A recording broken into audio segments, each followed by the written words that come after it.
नमस्कार बंधुगण। भगवान श्रीकृष्ण ब्रह्म मुहूर्तर समय को सर्वश्रेष्ठ समय बोली कहिसेंती एवं जेउ व्यक्तिंकर निद एही ब्रह्म मुहूर्त रे भांगु थाए ईश्वर सेमानंकु किछि संकेत मध्य प्रदान करिथांती।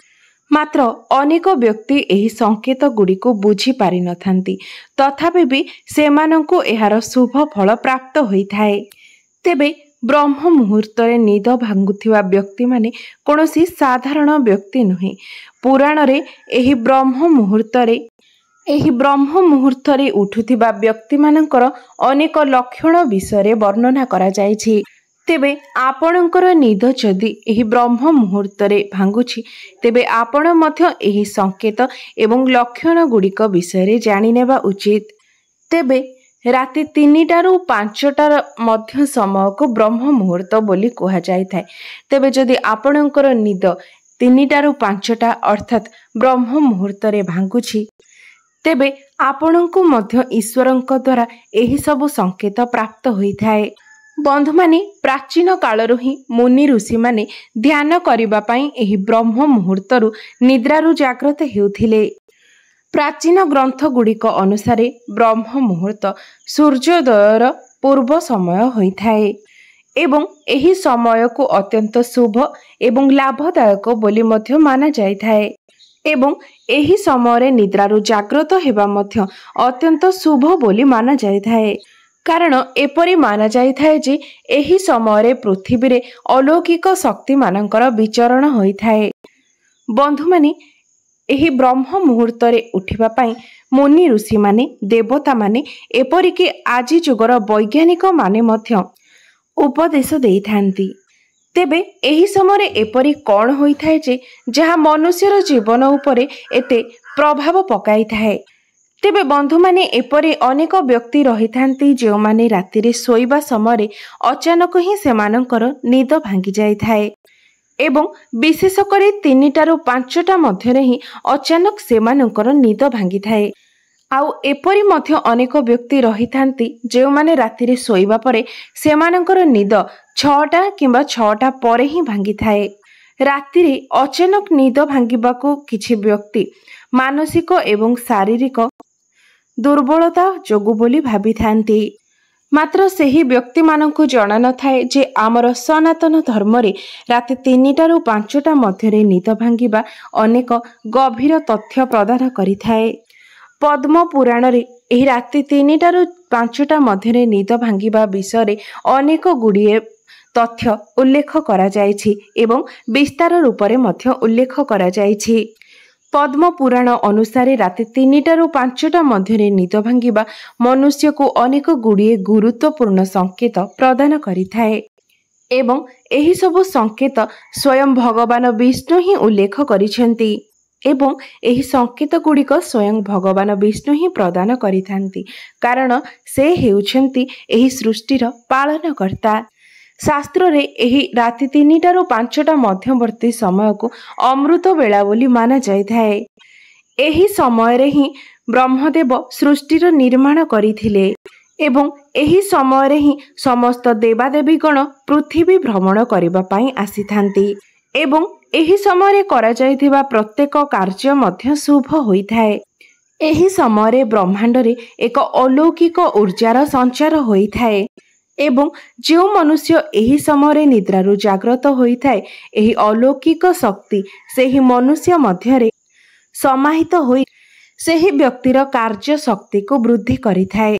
तेबे बंधु माने जदि आपणकर निद मध्य एही 3टारू 5टा मध्य भांगुची तेबे आपण जानि नियंतु जे ईश्वर आपणଙ୍କୁ कोनोसी संकेत प्रदान करिबा पई चाहुछंती। तेबे जदि आपण ईश्वर को भक्ति करू नथांती, ईश्वर को विश्वास करू नथांती, तेबे भी आपणकर निद 3टारू 5टा मध्य भांगी जाउथाए तेबे एहा आपणकर पूर्व जन्मर पुण्य कर्म फलरू ही होइथाए। जहा फल रे एही जन्म रे आपण ईश्वर को विश्वास न करूथिले मध्य से आपणको पाखापाखी रहिबार संकेत आपणको प्रदान करिथांती। तेबे शास्त्र रे सूर्योदय पूर्वरु अर्थात ब्रह्म मुहूर्त रे उठुथिबा व्यक्ति मानकर किछि लक्षण विषय रे उल्लेख करा जायछि। ତେବେ ଆପଣ ମଧ୍ୟ ଯଦି ସୂର୍ଯ୍ୟୋଦୟ ପୂର୍ବରୁ ଉଠୁଛନ୍ତି ତେବେ ଆପଣ ନିଶ୍ଚିତ ଭାବରେ ଜଣେ ଅନୁଶାସନ ପ୍ରିୟ ବ୍ୟକ୍ତି ଅଟନ୍ତି ଏବଂ ଦେଖିବାକୁ ଗଲେ ଆପଣ ସର୍ବଦା ଏକ ନିରୋଗୀ ଜୀବନ ଯାପନ କରିଥାନ୍ତି। ଆପଣ ଜଣେ ଶାନ୍ତ ସ୍ୱଭାବର ଏବଂ ସଚ୍ଚୋଟ ବ୍ୟକ୍ତି ହୋଇଥାନ୍ତି। ଆପଣ ପ୍ରତ୍ୟେକ କାର୍ଯ୍ୟକୁ ସମ୍ପୂର୍ଣ୍ଣ ମନୋଯୋଗ ଦେଇ ଧ୍ୟାନର ସହ କରୁଥିବା ଜଣେ ବ୍ୟକ୍ତି ଅଟନ୍ତି। ଆପଣ ଦ୍ୱେଷ ଏବଂ କପଟ ଈର୍ଷା ଭାବ ଏହି ସବୁଠାରୁ ବହୁତ ଦୂରରେ ହିଁ ରହିଥାନ୍ତି ଏବଂ ଯେଉଁ ବ୍ୟକ୍ତିମାନେ ଏହିପରି କାର୍ଯ୍ୟ କରିଥାନ୍ତି ସେହି ବ୍ୟକ୍ତିଠାରୁ ମଧ୍ୟ ଆପଣ ଅନେକ ଦୂରରେ ହିଁ ରହିଥାନ୍ତି। ଆପଣ ଜଣେ ଅତ୍ୟନ୍ତ ବୁଦ୍ଧିମାନ ଏବଂ ସକାରାତ୍ମକ ବ୍ୟକ୍ତି ଅଟନ୍ତି ଏବଂ ଏହିସବୁ କାରଣରୁ ହିଁ ଲୋକମାନେ ଆପଣଙ୍କୁ ସମ୍ମାନ ପ୍ରଦାନ କରିଥାନ୍ତି। ଆପଣ ଜାଣିଶୁଣି କେବେ ବି ଅନ୍ୟ କାହାକୁ ଦୁଃଖ ଦେବା ପାଇଁ ଚେଷ୍ଟା କରିନଥାନ୍ତି। ଅନ୍ୟକୁ ଆପଣ କେବେ ବି କଟୁ କଥା କହିନଥାନ୍ତି। କାହାର ମନକୁ କଷ୍ଟ ହେଲା ଭଳି ଆପଣ ଅକାରଣରେ କୌଣସି ବି କଥା କହିନଥାନ୍ତି ଏବଂ ଦୁର୍ବଳ ଏବଂ ଦରିଦ୍ର ଲୋକମାନଙ୍କୁ ମଧ୍ୟ ଆପଣ କେବେ ବି ଘୃଣା କରିନଥାନ୍ତି। ଆପଣ ପ୍ରତ୍ୟେକ କାର୍ଯ୍ୟକୁ ନିୟମିତ ଭାବରେ କରିଥାନ୍ତି ଏବଂ ବିପଦ ସମୟରେ ଆପଣ କେବେ ବି କାହାର ହାତ ଛାଡ଼ି ନଥାନ୍ତି। ଆପଣ ସର୍ବଦା ନିଜ ମାତା ପିତାଙ୍କର ସମ୍ମାନ କରିଥାନ୍ତି ଏବଂ ଆପଣ ନିଜର ସ୍ତ୍ରୀଙ୍କର ମଧ୍ୟ ସମ୍ମାନ କରିଥାନ୍ତି ଏବଂ ଆପଣଙ୍କର ସ୍ତ୍ରୀ ମଧ୍ୟ ଚରିତ୍ରବାନ ହୋଇଥାନ୍ତି। ତେବେ ଏହିସବୁ ଗୁଣ ଯଦି ଆପଣଙ୍କ ମଧ୍ୟରେ ଥାଏ ତେବେ ଏହାର ମୁଖ୍ୟ କାରଣ ହେଉଛି ଆପଣଙ୍କର ବ୍ରହ୍ମ ମୁହୂର୍ତ୍ତରେ ଜାଗ୍ରତ ହେବା। ଆପଣଙ୍କ ମଧ୍ୟରେ ଏହିସବୁ ଗୁଣ ରହିବା ହେଉଛି ସେହି ଅଲୌକିକ ଶକ୍ତିର ଆପଣଙ୍କ ଉପରେ ପ୍ରଭାବ। ମାନାଯାଇଥାଏ ଯେ ଯେଉଁ ବ୍ୟକ୍ତିମାନେ ସୂର୍ଯ୍ୟୋଦୟ ପୂର୍ବରୁ ଅର୍ଥାତ୍ ଏହି ବ୍ରହ୍ମ ମୁହୂର୍ତ୍ତରୁ ଜାଗ୍ରତ ହୋଇ ନିଜର କାର୍ଯ୍ୟକୁ ଆରମ୍ଭ କରିଥାନ୍ତି ସେହି କାର୍ଯ୍ୟରେ ସେମାନଙ୍କୁ ସଫଳତା ମିଳିବାର ସମ୍ଭାବନା 99% ଅଧିକ ବଢ଼ିଯାଇଥାଏ। ଯେଉଁ ମହିଳାମାନେ ବ୍ରହ୍ମ ମୁହୂର୍ତ୍ତରୁ ଉଠି ନିଜ ଘରର ଅଗଣାକୁ ସଫା କରିଥାନ୍ତି ସେହି ଗୃହରେ ସର୍ବଦା ମା ଲକ୍ଷ୍ମୀଙ୍କର ବାସ ହୋଇଥାଏ। ଏପରି ଗୃହକୁ କେବେ ବି ଦୁଃଖ ଦାରିଦ୍ର୍ୟ ଆସିନଥାଏ। ଏହା ବ୍ୟତୀତ ଏହି ଘରେ ସର୍ବଦା ସୁଖ ଏବଂ ସମୃଦ୍ଧି ବନି ରହିଥାଏ। ସୂର୍ଯ୍ୟୋଦୟ ପୂର୍ବରୁ ଶଯ୍ୟାତ୍ୟାଗ କରୁଥିବା ବ୍ୟକ୍ତିମାନେ ଆପେ ଆପେ ହିଁ ପ୍ରଭୁ ସୂର୍ଯ୍ୟଦେବଙ୍କର ବିଶେଷ କୃପାକୁ ପ୍ରାପ୍ତ କରିଥାନ୍ତି। ସୂର୍ଯ୍ୟଙ୍କର ପ୍ରଥମ କିରଣ ଯେଉଁ ବ୍ୟକ୍ତି ଉପରେ ପଡ଼ିଥାଏ ସେହି ବ୍ୟକ୍ତିଙ୍କର ଭାଗ୍ୟୋଦୟ ହୋଇଯାଇଥାଏ। ବେଦଗୁଡ଼ିକରେ ସୂର୍ଯ୍ୟଙ୍କର ପ୍ରଥମ କିରଣକୁ କାମଧେନୁ ମାତାଙ୍କର କ୍ଷୀର ସହିତ ସମାନ କରାଯାଇଛି।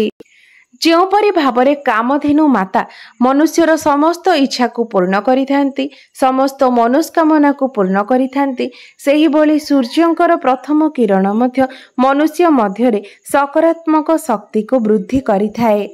ତେବେ ଯଦି କେବେ ବି ଆପଣଙ୍କର ନିଦ ରାତି 3ଟାରୁ 5ଟା ମଧ୍ୟରେ ଭାଙ୍ଗିବା ଆରମ୍ଭ ହୋଇଯାଏ ତେବେ ଆପଣ ଜାଣିନେବେ ଯେ ଆପଣଙ୍କର ଜୀବନରେ କିଛି ବହୁତ ବଡ଼ ପରିବର୍ତ୍ତନ ହେବାକୁ ଯାଉଛି।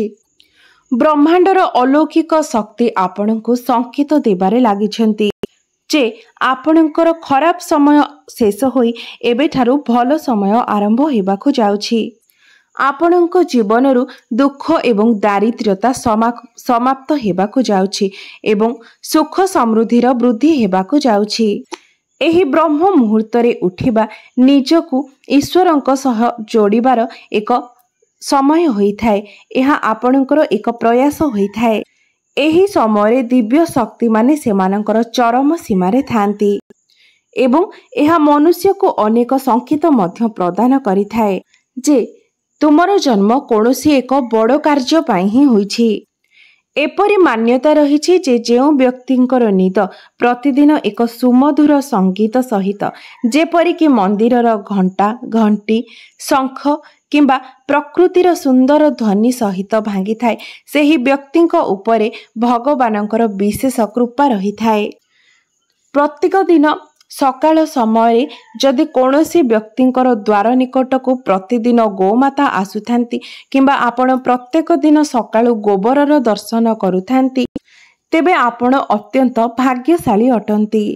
ଏହି ବ୍ରହ୍ମ ମୁହୂର୍ତ୍ତରେ ପ୍ରତ୍ୟେକ ଦିନ ଉଠୁଥିବା ବ୍ୟକ୍ତିମାନଙ୍କୁ ଭଗବାନ ବରଦାନ ସ୍ୱରୂପ ତାଙ୍କର ଆଶୀର୍ବାଦ ପ୍ରଦାନ କରିଥାନ୍ତି। ବ୍ରହ୍ମ ମୁହୂର୍ତ୍ତଟି ଈଶ୍ୱରଙ୍କର ନିକଟବର୍ତ୍ତୀ ହେବାର ଏକ ସବୁଠାରୁ ସୁବର୍ଣ୍ଣ ସମୟ अटे। सच्चा मनरे भक्ति एवं विश्वास एवं श्रद्धा करिबा द्वारा एही समय ईश्वरंकर चिंतन करिबा द्वारा आपनको बड़ बड़ पापरु भी मुक्ति मिली जाई थाए एवं मनुष्य निजर पाखापाखि मध्य ईश्वरंकर सत्ता को अनुभव करिथाए एवं एही सबु कारणरू मनुष्य मनरू समस्त प्रकारर पाप एवं विकारर मध्य नष्ट होई जाई थाए एवं सेही व्यक्ति केवल भल कर्म ही करिबाको लागिथाए। पद्म पुराण अनुसारे जड़े व्यक्ति को 84 लाख जोनि दे गति करने पड़ी थाए तेबे जाए ताकू मनुष्य जोनि प्राप्त होई थाए एवं एही मनुष्य जन्म रे जदि से कौनसी भी पुण्य कार्य करि न थाए तेबे पुनर्बार ताकू 84 लाख जोनि दे गति करने पड़ी थाए। एही प्रक्रियाटी ता सहित पुनर्बार होई थाए एवं सेही व्यक्ति को मोक्ष प्राप्ति मध्य होई न थाए।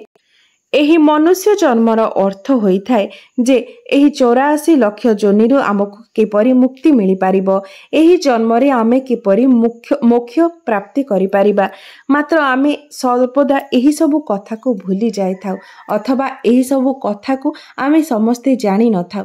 आमे समस्ते संसारर माया मोह भितरे हजि जाय थाउ एवं सुख प्राप्त करिबा निमंते अनेक भूल पदक्षेप एवं भूल कार्य मध्य करि थाउ जहा द्वारा आमको पुनर्बार 84 लाख जोनि दे गति करने को पड़ी थाए। आमे भौतिक सुखरे एते मात्रा मज्जि जाई थाउ जे ईश्वर को आमे संपूर्ण रूप से भूली जाई थाउ। मनुष्य जन्मर अर्थ को ही आमे भूली जाई थाउ। इंद्रिय मोहरे पड़ी आमे केबे भी ईश्वरंकर सच्चा हृदय रे भक्ति करि न थाउ। केवल देखे हेबा पाई ही अनेक व्यक्ति पूजा पाठ करिथांती। तेबे मने रखंतु जदि आपणकर निद प्रत्येक दिन राति 3टा ରୁ 5टा मध्यरे भांगी जाउछि तेबे एहा कोनोसी अलौकिक शक्ति किंबा आपणकर इष्ट देवंकर कोनोसी संकेत होई थाए। से आपणको संकेत देइथांती जे से सर्वदा आपणकर पाखरे अछंती एवं से चाहुचंती जे आपण एही ब्रह्म मुहूर्तरु उठी निजर इष्ट देवंकर आराधना करंतु। कारण एही समय करा जायथिबा आराधना एही समय ईश्वरंक पई करा जायथिबा चिंतन सीधा सळख ईश्वरंक पाखरे पहुंची थाए एवं आपणको ईश्वरंक सहित जोड़ी थाए।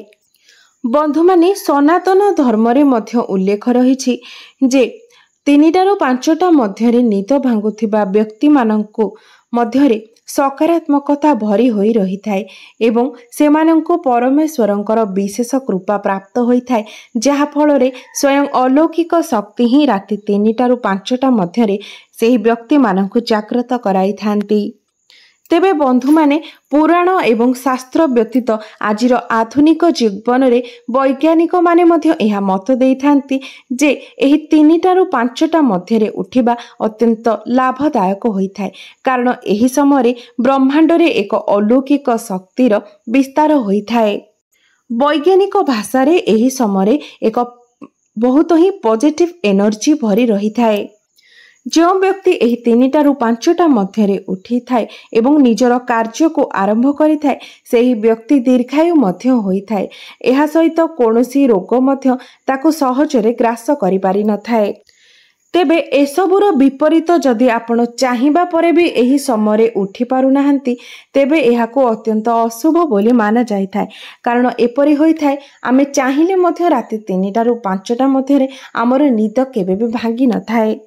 एहार अर्थ आपणक मनरे प्रकृतरे ईश्वर भक्ति नाही एवं आपण सर्वदा द्वंद्वलित परिस्थिति देई गति करुछंती। आपणक मध्यरे त्यागर भावना नाही, आपण सर्वदा स्वार्थवादी अटंती। शास्त्र रे वर्णना करा जायछि जेउ घरे महिला माने अधिक समय धरी सोही थांती सकाळ समय उठी न थांती सेमानक गृह रे दारिद्रता केबे भी पीछा छाड़ी न थाए। एपरी गृह को माँ लक्ष्मी केबे भी प्रवेश करि न थांती। तेबे बंधु माने जदि आपणकर निद मध्य 3टा ରୁ 5ଟା मध्यरे भांगी जाउछि तेबे कमेंट बॉक्स रे जय श्री कृष्ण निश्चय लिखंतु एवं वीडियोटी जदि भल लागि थाए तेबे चैनल टी को लाइक करी चैनल टी को सब्सक्राइब करि दियंतु।